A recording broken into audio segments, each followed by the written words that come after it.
Je vous réponds par l'affirmatif. Quoi qu'on n'a jamais été prêt.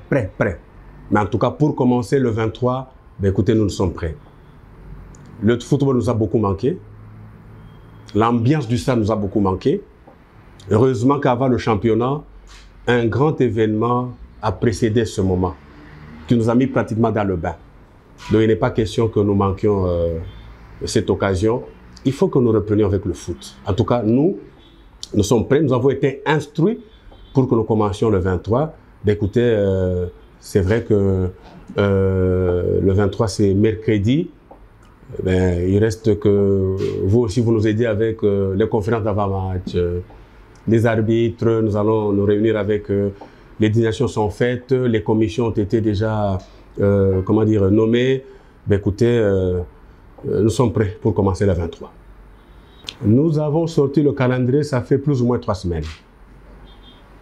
Je vois des sociétaires qui viennent ici pour les formalités d'affiliation de leurs joueurs, qui payent les frais de participation. J'estime que nos sociétaires sont prêts. Et donc, il faut que nous jouons. Ben, écoutez, le stade nous a toujours reçus. Nous avons, nous, transmis le calendrier de nos matchs à tous les stades que nous allons utiliser. Et donc, nous estimons, à notre humble avis, que les stades vont nous accueillir.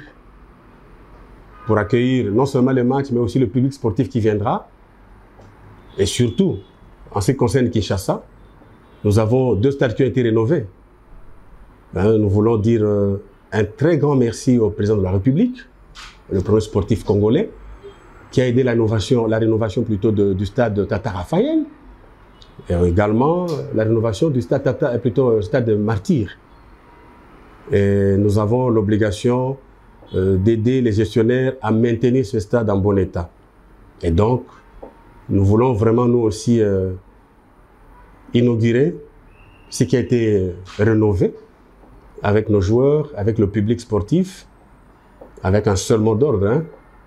Soignons ce qui a été rénové, parce que ce n'est pas tous les jours que des travaux de rénovation se font dans notre pays. Donc, je pense que les stades sont prêts. Nous avons transmis le calendrier, comme je le dis.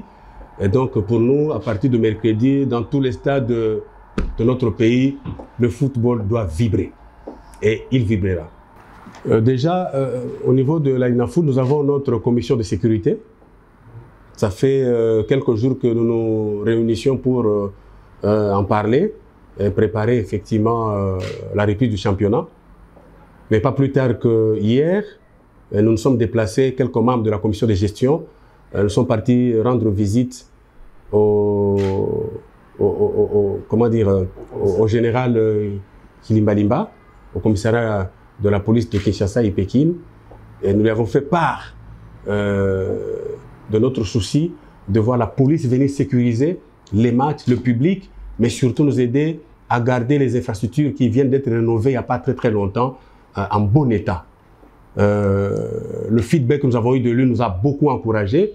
Et d'ailleurs, à la veille du premier match, nous serons encore, je crois, dans ces bureaux pour effectivement parler sécurité, pour préparer non seulement les matchs de la première journée, mais tous les matchs de la INAFOOT, Ligue 1 comme Ligue 2. Il faut absolument que la sécurité revienne. Nous avons entendu les plaintes des publics sportifs quinois particulièrement. Après la francophonie, ils veulent revenir au stade pour venir suivre les matchs de la INAFOOT, mais ils ont besoin qu'ils soient sécurisés. C'est de tout ça dont nous avons parlé avec le général de la police de Kinshasa. Et je pense que des dispositions idoines seront prises pour que cela se passe de la meilleure façon, en termes de sécurisation, mais aussi en termes d'encadrement de recettes. À partir de ce moment, il faut que, pour participer, pour venir assister au spectacle, le football dont nous appelons spectacle, il faut que vous payiez le prix. Tel qu'ils ont payé le prix pour assister au jeu de la francophonie, il faut qu'ils le fassent aussi. C'est de cette manière que nous allons chercher à développer notre pays. Nous nous plaignons beaucoup que notre football ne se développe pas, mais vous savez que le football aujourd'hui, c'est l'argent. Et l'argent vient de sponsors. Mais les sponsors ne viennent qu'à un endroit où il y a la sécurité. Il y a une bonne ambiance pour qu'ils fassent parler d'eux, où il y a une visibilité. Mais si nous venons pour casser, pour n'importe quoi, je crois que les sponsors ne viendront pas. Donc, autant la fédération doit travailler pour ça, autant l'ENAFOOT doit s'y mettre, mais autant le public sportif qui vient aussi devra donner du sien aussi pour que le sponsor soit encouragé à venir mettre de leur argent dans le football. Je crois que la semaine prochaine, nous sortons finalement le calendrier de la Ligue 2. Et la Ligue 2 doit commencer au mois de septembre. Nous nous attelons d'abord à terminer avec la Ligue 1, mais la Ligue 2 va suivre. Parce qu'en fait, ce championnat, que ce soit Ligue 1, Ligue 2, avec tout ce qui a,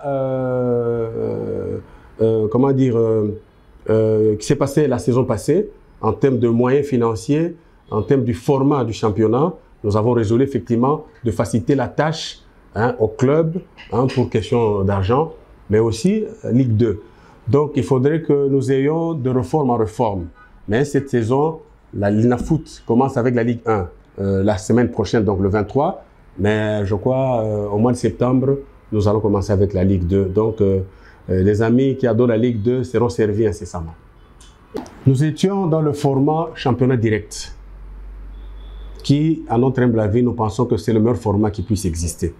Parce que ça permet à tous les adversaires de se rencontrer. Compte tenu des difficultés auxquelles vous faites allusion, c'est-à-dire les avions, mais aussi les moyens financiers, nous avons réfléchi dans une commission instituée par la FECOFA, le CONOR de la FECOFA, dans laquelle commission, nous, l'ENAFOOT, nous étions présents, le CONOR, avec ses experts, était présent, les dirigeants du football étaient représentés par la DEFCO, mais aussi, dans la même commission, nous avions des experts de la CAF et de la FIFA. Réflexion faite, nous avons conclu à ce format qui a même été demandé par le club dans le temps. Est-ce que cela va mettre fin à ce problème de vol, tout ça? À mon humble avis, je pense que non. Mais ça va atténuer ce problème. Dans tous les cas, quel est le format que nous aurons, qui soit viable, qui soit représentatif, qui va exclure les vols? Je crois que non, non. Quel que soit le format, nous aurons des avions à prendre, nous aurons de l'argent à dépenser. Mais au moins, celui-ci, à ce qui concerne par exemple la phase de la poule plutôt de, comme on l'appelle, du Nord ici, qui prend le club de Kinshasa, le club de l'Équateur, le club de la province orientale, du Nord et du Sud Kivu, il n'y aura plus beaucoup de voyages à faire. Donc on va se déplacer juste vers Kindu et vers Goma. Bon, quand vous arrivez à Goma, vous n'avez plus besoin de prendre l'avion pour aller à Bukavu. Donc c'est juste, voilà, nous avons réfléchi dans ce cadre pour cette phase de poule. Il viendra la phase de play-off. Mais écoutez, à un moment donné, disons-nous les choses en face, il faut quand même que le club soit viable, que le club soit à même de pouvoir se déplacer. C'est ce qui fait la beauté.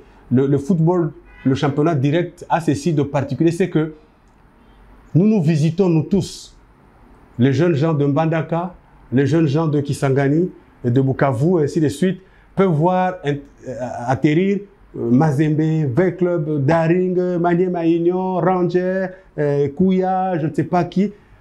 C'est ça l'unité, ça renforce quand même cette cohésion nationale. Je pense que allons-y, c'est encore transitoire. Allons-y, mais en même temps, travaillons pour que le sponsor vienne nombreux, le sponsor pour l'entité, le sponsor pour l'instance fêtière, mais aussi le sponsor pour le club. C'est en ce moment-là qu'ayant tous les moyens, nous pourrons revenir à ce championnat direct qui est le meilleur format qui soit. Et si le club a des moyens, si l'entité a des moyens, si l'instance fêtière aussi a des moyens, nous pourrons voyager, nous pourrons faire ce qu'il faut. Donc, disons-nous que nous sommes entrés en chantier. Nous sommes en train de travailler effectivement pour les années à venir. Donc, chacun, non seulement qui doit mettre du sien, mais aussi nous devons chacun aussi consentir de sacrifices pour y parvenir dans les années à venir. Donc c'est un chantier, considérons que c'est un chantier pour tout le monde. Voilà ce que je peux vous répondre à ce moment.